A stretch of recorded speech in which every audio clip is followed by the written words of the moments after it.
மேற்கு வங்கத்தில் இருவருக்கு நிபா வைரஸ் பாதிப்பு. குடியரசு தின விழா விவசாயிக்கு ஜனாதிபதி அழைப்பு. மகாராஷ்டிராவில் மகளிர் உதவித்தொகை நிறுத்தம். காங்கிரஸ் புகாரால் தேர்தல் கமிஷன் நடவடிக்கை. சைபர் மோசடியில் மக்கள் இழந்தது 2025 மட்டும் ரூபாய் 20,000 கோடி. தெலுங்கானா சிறையில் 23,000 கைதிகளுக்கு கல்வி அறிவு. மாஜி துணை ஜனாதிபதி சக்தீர் தன்கர் அட்மிட் ஆஸ்பத்திரியில். இந்தியாதான் எங்களுக்கு முக்கியமான நாடு. அமெரிக்க தூதர் செர்ஜியோ கோர் திடீர் உருக்கம். கொலையான ஐடி பெண் ஊழியர் பலாத்காரம். கேரள வாலிபருக்கு கிடுக்கி.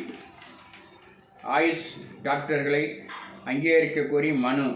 மத்திய அரசுக்கு உயர்நீதிமன்றம் நோட்டீஸ். தரத்தை உறுதிப்படுத்தும் விதைகள் மசோதா ரெடி. பட்ஜெட் கூட்டத்தொடரில் தாக்கல் செய்ய திட்டம்.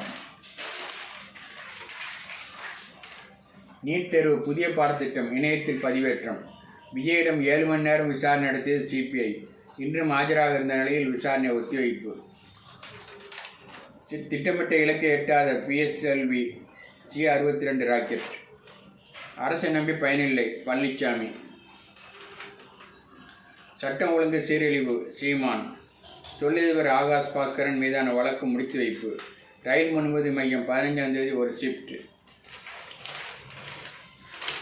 தொழிற்பேட்டையில் ITI அமைக்க தமிழக அரசு திட்டம்.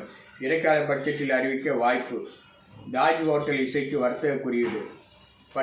பட்ஜெட்டில் பின்னலாடைக்கு சலுகைகள். திருப்பூர் ஏற்றுமதியாளர் கோரிக்கை. குஜராத்தில் கார் உற்பத்தி ஆலை. மாருதி ரூபாய் 4,960 கோடி முதலீடு. கடனை திருப்பி செலுத்தாதவர்கள் பட்டியல். RBI அனுமதித்தும் வங்கிகள் தர மறுப்பு. நெருக்கடியை நோக்கி நகரும் சர்க்கரை தொழில்துறை. பட்டியலிடாத நிறுவனங்களின் கடன் 35 ஆண்டுகளில் இல்லாத சரிவு.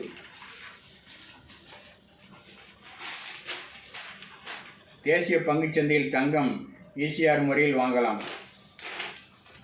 25,900 புள்ளிகள் வரை ஏற்றம் தொடரலாம். Technique analysis.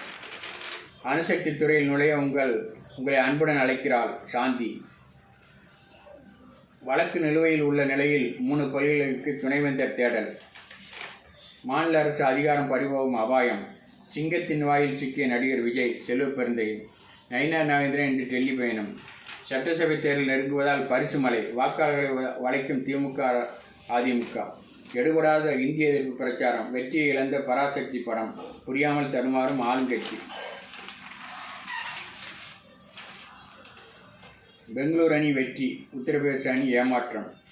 ராமச்சந்திர ஆதித்யநாத் நினைவு. சர்வதேச டென்னிஸ் போட்டி இன்று துவக்கம். டிவி விவாத நிகழ்ச்சியில் மோதல். பாஜகவினர் மீது மட்டும் வழக்கு. வேளாண் பல்கலைக்கழகம் 18